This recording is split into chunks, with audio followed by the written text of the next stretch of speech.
Bienvenidos a Observatorio de TV UNAM en el segmento dedicado a los temas de la economía, el desarrollo, la economía política.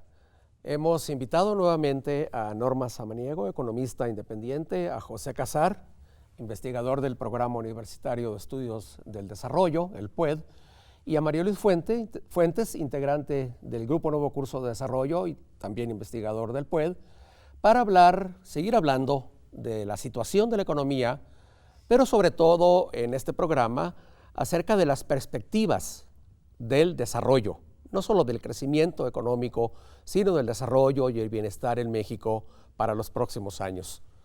El pasado 12 de julio se publicó el Plan Nacional de Desarrollo para 2019-2024 y uno de los puntos que tiene metas específicas es el del crecimiento económico. Dice el Plan Nacional de Desarrollo que la aspiración es que la economía crezca a un promedio de 4% anual en este sexenio, terminándolo con un crecimiento de alrededor del 6% anual.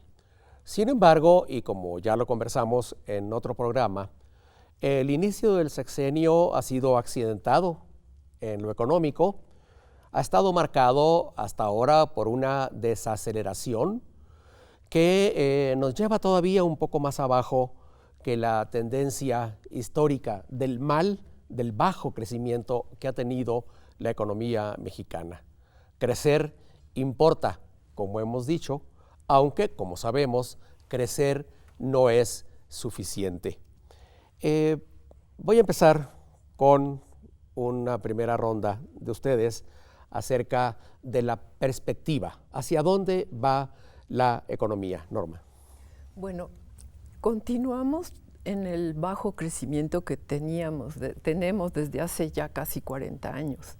Estamos tratando de romper esta situación, pero aún no podemos decir que lo estemos logrando.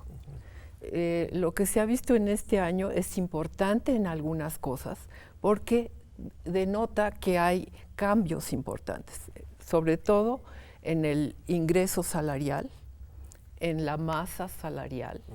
Eso es muy importante, es una de las partes que influyen más en la demanda interna y en el crecimiento en sí, pero sí, es cierto, es difícil que en este primer año, yo creo que ya no se logró llegar a la meta que se había propuesto inicialmente de crecimiento para este año. Sin embargo, no hay que olvidar que ha habido sexenios en que empezamos con una tasa sustancialmente más baja, como fue el sexenio del Zedillo, 95, con una crisis, ya no solo era recesión. Con un decrecimiento de más de 5%. Era un decrecimiento de más de 5%. Y los últimos años terminó con un fuerte crecimiento. Entonces, el arranque es muy difícil, en este año ha sido particularmente, pero yo creo que hay conciencia de que debemos cambiar en ciertas cosas. Lo más difícil ahorita es reactivar la inversión para mí. Eso es fundamental. El pronóstico de los consultados por el Banco de México, José, habla de que la expectativa, dejémoslo así, expectativa, para los próximos 10 años es de un crecimiento de apenas por encima del 2% anual. Esto depende del pronóstico, que como ya hemos dicho en otras ocasiones, no suele ser muy bueno, ni la capacidad de pronosticar a corto plazo siquiera. Pero esa es la tendencia. ¿Qué habría que hacer para cambiar esa tendencia y lograr un crecimiento más elevado? A ver, la tendencia, esta tendencia de 2 o un poquito más de 2% que anuncian ellos, por cierto, al margen de lo que diga el Plan Nacional de Desarrollo, es la misma tendencia que incluyó la Secretaría de Hacienda en los criterios de política económica para 2019. Así es. Que era a largo plazo un crecimiento de 2.6, ¿no? o sea, no de 4. Ahora, para el 4, si sacamos un promedio, vamos a decir, de 1,5 en 2019 y 2020, tendríamos que crecer al 6,5 los últimos 4 años para sacar el 4 de promedio, lo cual estaría muy bien. Mi preocupación es, si no hacemos nada nuevo, nada distinto, ¿por qué vamos a tener un resultado distinto al 2%? Lo que hay de nuevo es efectivamente lo que dice, lo que se acaba de mencionar, es este tema de los salarios y el aumento de los salarios y la masa salarial. Ese ritmo de crecimiento de la masa salarial creo que no se puede sostener si no hay un crecimiento de la economía y digamos, está bien hacerlo al inicio de un sexenio, haces un ajuste salarial y ya está.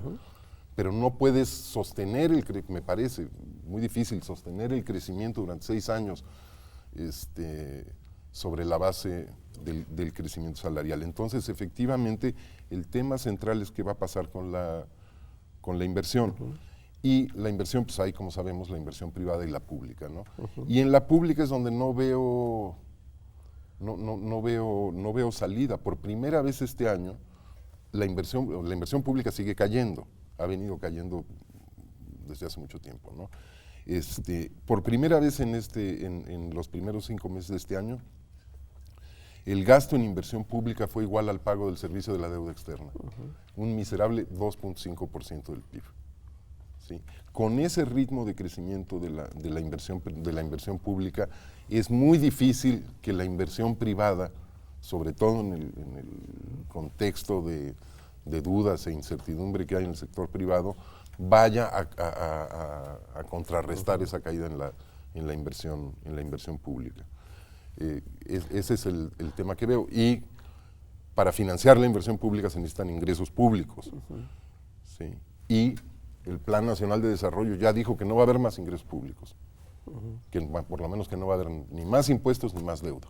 Tanto Norma como José María Luis han planteado un tema. El factor crítico para los próximos años va a ser el crecimiento de la inversión. Pero por otro lado se dice mucho que el crecimiento de la inversión requiere un clima de confianza política que estimule a los inversionistas. Hay por tanto ahí un factor de orden político, en una perspectiva en la cual, más allá del manejo de la caja de herramientas de la política económica, se requiere una política de estímulo, de orientación.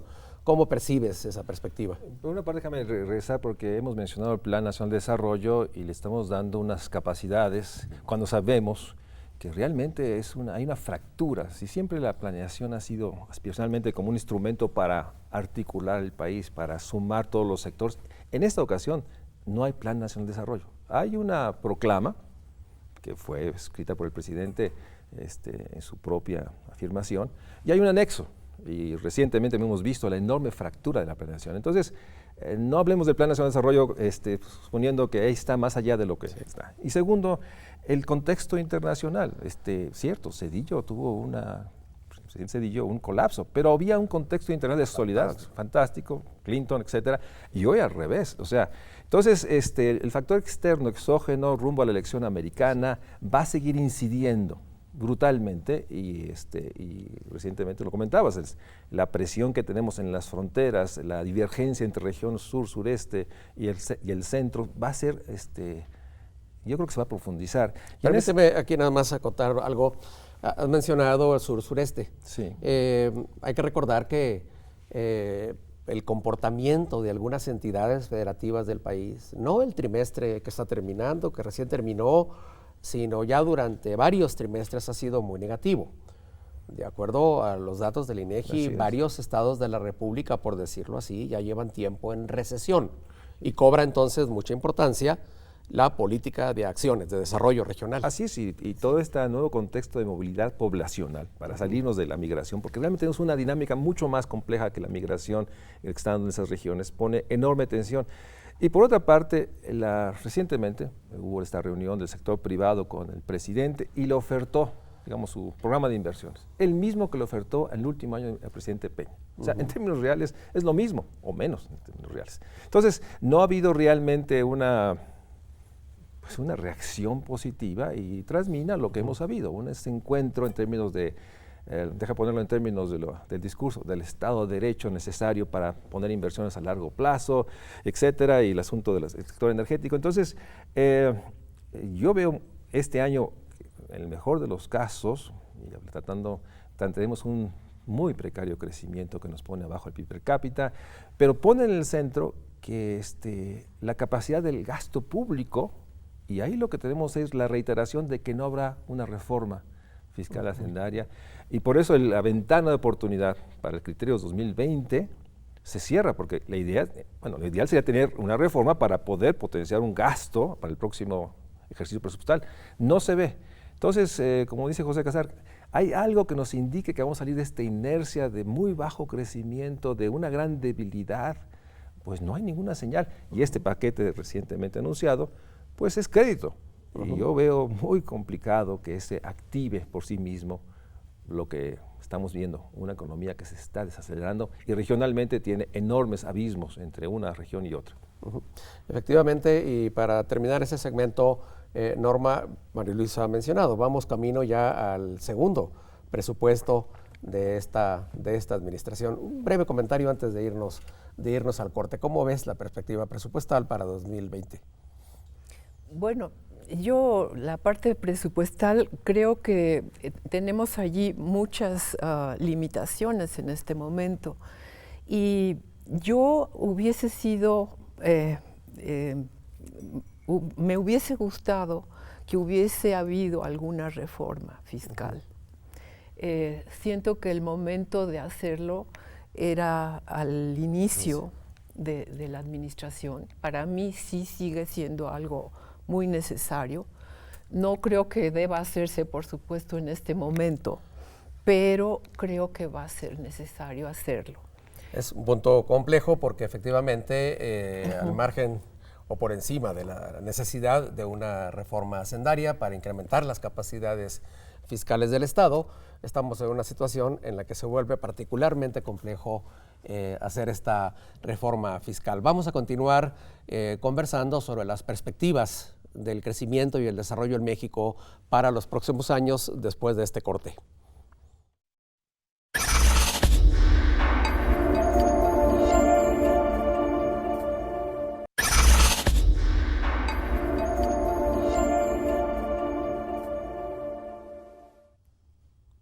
Continuamos en Observatorio de TV UNAM en los temas de la economía, conversando con Norma Samaniego, José Casar y Mario Luis Fuentes. José, te propongo que continuemos con este tema que dejó apuntado Norma al final del segmento anterior.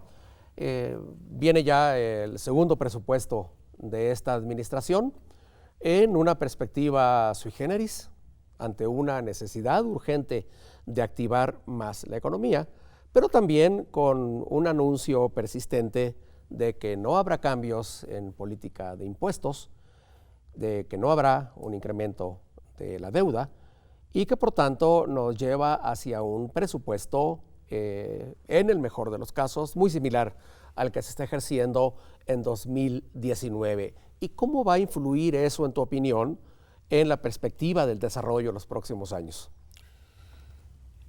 Yo creo que, digamos, las finanzas públicas de aquí para adelante enfrentan un dilema muy, muy serio. Y creo que es un dilema autoimpuesto. ¿A qué me refiero? Como no estamos gastando, la economía no está creciendo y los ingresos públicos están estancados, ¿sí? De hecho, como mencionábamos, no sé si en el segmento pasado o en el programa pasado, tenemos un superávit primario mucho más grande que el que se había propuesto, básicamente por los recortes que han hecho al gasto. El problema es que hacia adelante van a venir las presiones de gasto, porque conforme se desplieguen a fondo los programas sociales y conforme empiecen a funcionar, a correr el gasto para los proyectos emblemáticos de inversión. Y entonces ahí creo que el gobierno se va a enfrentar a un dilema. ¿Hacemos más recortes para mantenernos dentro de esta regla de mantener el superávit primario, no subir los impuestos y no tomar deuda, o descartamos el tema de superávit, no impuestos y no deuda. Las dos variantes tienen riesgos. Por un lado está el riesgo de que si seguimos recortando, pues ya hemos visto remesones sociales y políticos producto del recorte en salud, en educación, etcétera. Si seguimos por esa vía, la cuestión social y política se puede complicar. Ahora, si descartamos el esquema de política fiscal que se autoimpuso el gobierno desde el principio, de no más deuda, no más impuestos, superávit, ¿sí? Entonces la única ancla que tiene la credibilidad de la política del gobierno del presidente López Obrador frente al sector privado, esa única ancla se va a perder y puede haber un problema de inestabilidad en los mercados. ¿Cuál es la apuesta que me parece que está haciendo el gobierno? Es apoyar con todo el aumento de la producción de Pemex. Es el único sector en energía donde ha subido la inversión pública. El plan de negocios de Pemex implica llevar la inversión anual de Pemex de 13 o 14 mil millones de dólares a poco más de 20 anuales, y entonces esperar que eso levante la producción petrolera y eso suba los ingresos públicos para financiar los proyectos. ¿Va a dar eso? Yo creo que esa es la apuesta de ellos. ¿Va a dar suficientemente rápido esta inyección de recursos a Pemex? No lo sé. Vamos entonces hacia un año aún más complejo, si se quiere, con pocos márgenes de acción. Perdón, pero simplemente para terminar, lo que yo diría es que en algún momento se tiene que romper este dilema por el único lado donde se tiene que romper, que es por el lado de la reforma fiscal. No podemos aspirar a un sistema sueco de salud y a inversiones públicas muy grandes con niveles de tributación que están en la cola de América Latina, ya no de la OECD. ¿No? Digamos, tiene que haber una convocatoria amplia del presidente y su partido a convencer a los agentes sociales de que para crecer tenemos que ponerle todos. Es un cambio de grandes dimensiones que no es muy factible para el próximo año.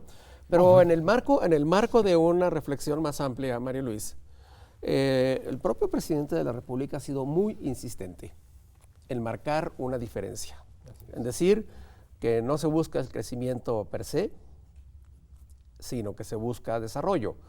Es una discusión muy antigua que en principio está saldada a favor del desarrollo por encima del crecimiento, pero que en un contexto de restricciones presupuestales es muy compleja.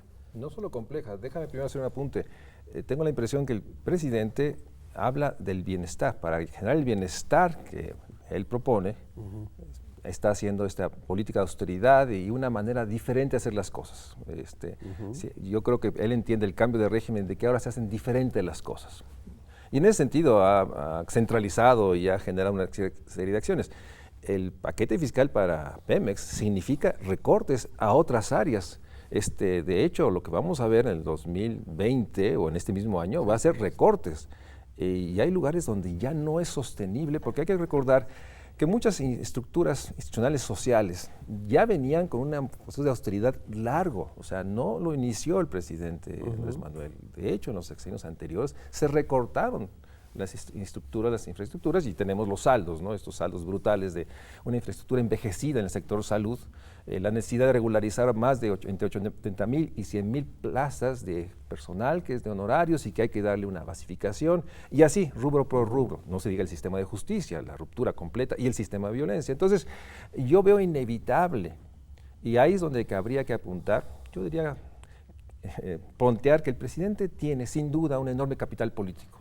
Todas las encuestas muestran, tiene la capacidad política, lo ha mostrado. Hay que exigir que lo ponga en donde debe ser, fortalecer la hacienda pública para generar un gasto social, una inversión pública, porque no creo que sea sostenible el discurso del bienestar para todos y por otra parte el no invertir en inversión pública y por otra parte un recorte continuo con un tema que está atrás, esta ruptura de las maneras de hacer las cosas. Hay una enorme incertidumbre del papel que juegan estructuras importantes, como la economía, para hablar de una, o el papel del medio ambiente. Entonces, yo veo inevitable. El problema es la ventana. Siempre es difícil hacer una reforma hacendaria. Nunca hay un momento adecuado. Pero hoy, el discurso social del presidente, su capital político, le permite, creo yo, ponerlo todo en función del, como él diría, el bienestar de todos. Y mantener, incrementar, mejorar el estado del bienestar normal. Va a requerir no solamente ofrecer mejores servicios, bienes públicos, sino sobre todo mantener esta recuperación que tú has mencionado de los salarios, de la masa salarial en su conjunto, del empleo, lo cual, por cierto, ha permitido la reducción de la pobreza laboral en México en los últimos trimestres, claro, de acuerdo a lo que ha dicho el Consejo Nacional de Evaluación de la Política de Desarrollo Social, el Coneval. ¿Tú ves que se pueda sostener esta mejora, que es crucial para el bienestar? Yo creo que es crucial sostener esta mejora. Para poder hacer una mejora sostenida, por supuesto que se requiere crecimiento, porque de otra forma no lo veo posible. Yo creo que aquí sí, no todo crecimiento es desarrollo, pero el desarrollo sí requiere de crecimiento. Eso es fundamental. Entonces, yo creo que la mejora salarial, para que sea más perceptible, debe crecer gradualmente, debe seguir un paso gradual, tampoco demasiado acelerado, porque entonces se revierte. Podría pasar lo que pasó en los años 80, donde los incrementos salariales eran inmediatamente rebasados por la inflación. Eso estamos muy lejos en este momento. Podríamos hacer incrementos graduales, pero como ha sido en esta ocasión, para alcanzar un mejoramiento en el salario real y en la masa salarial real, que es una de las más bajas, la más baja de la OCDE y una de las más bajas de América Latina. Y estás aludiendo con esto a que entonces el esfuerzo distributivo requiere incrementar esta participación salarial en el producto, porque es uno de los temas que más atención ha recibido en los últimos meses, la mejora distributiva. Ya enfilándonos hacia el fin de este programa, José, te pido una última reflexión sobre la perspectiva del desarrollo y el crecimiento para los próximos años. Yo pienso que las perspectivas de crecimiento y desarrollo de aquí al 2024 van a depender de una cosa fundamentalmente, ¿sí? De que así como se han transformado tantas maneras de hacer las cosas y tantos contextos institucionales y la política y qué sé yo, que haya efectivamente una cuarta transformación en la política económica. Porque el problema que veo, o sea, el problema que está frenando todo esto, es que la política económica, la política macroeconómica, la política de ingreso y de gasto, etcétera, que se ha puesto en marcha en este gobierno, es idéntica a la de los últimos años, solo que exacerbada. ¿Sí? Tenemos un mayor superávit primario. O sea, los países cuando entran en desaceleración reducen su superávit fiscal, no lo aumentan. ¿Sí? O sea, el gobierno está frenando el crecimiento de la economía, no lo está impulsando. Y la idea, si está en el Plan Nacional de Desarrollo, está en todos lados, la idea es esta idea conservadora de que si reducimos la deuda pública, eso genera confianza y entonces los privados invierten. Pero esto no es así, ya lo probaron los europeos, lo intentaron entre el 10 y el 14 y no les funcionó y tuvieron que aflojar la política económica. O sea, voy por esa 4T en la política económica. Que José Casar resume como la cuarta transformación de la política económica. Mario Luis, ¿lo ves factible políticamente? ¿Lo ves en el escenario o no? Mira, lo que yo veo es que una transformación de esta política económica que es más neoliberal que nunca, habría que decirlo así, es insostenible porque sin duda el incremento de la mejora salarial es crucial, pero no es suficiente. El entorno de violencias, el entorno de la precariedad de los servicios de salud, las ofertas de un acceso universal a todas las medicinas, ya no solo el paquete básico, implica una inversión mucho más grande en el sector salud, que ha estado los últimos 5 o 10 años bajo un proceso de austeridad. Entonces requiere mucho más inversión en todo el sistema de salud. Y en ese sentido, yo insisto, el presidente tiene la oportunidad todavía de planear una reforma hacendaria usando su capital y usando su enorme compromiso, que yo no discuto, social. Pero esa ventana tiene que empezar con criterios 2020 para que pueda cambiar la tendencia y entonces podríamos ver una nueva política económica. Gracias, Mario Luis. Gracias, José. Gracias, Norma, por ayudarnos a reflexionar, por aportarnos elementos para pensar cuál es la perspectiva del desarrollo y el crecimiento en México, tema que las próximas semanas, los próximos meses, seguirá siendo crucial en la deliberación nacional. Les agradezco su atención a Observatorio de TV UNAM en su segmento de la economía y el desarrollo. Muchas gracias.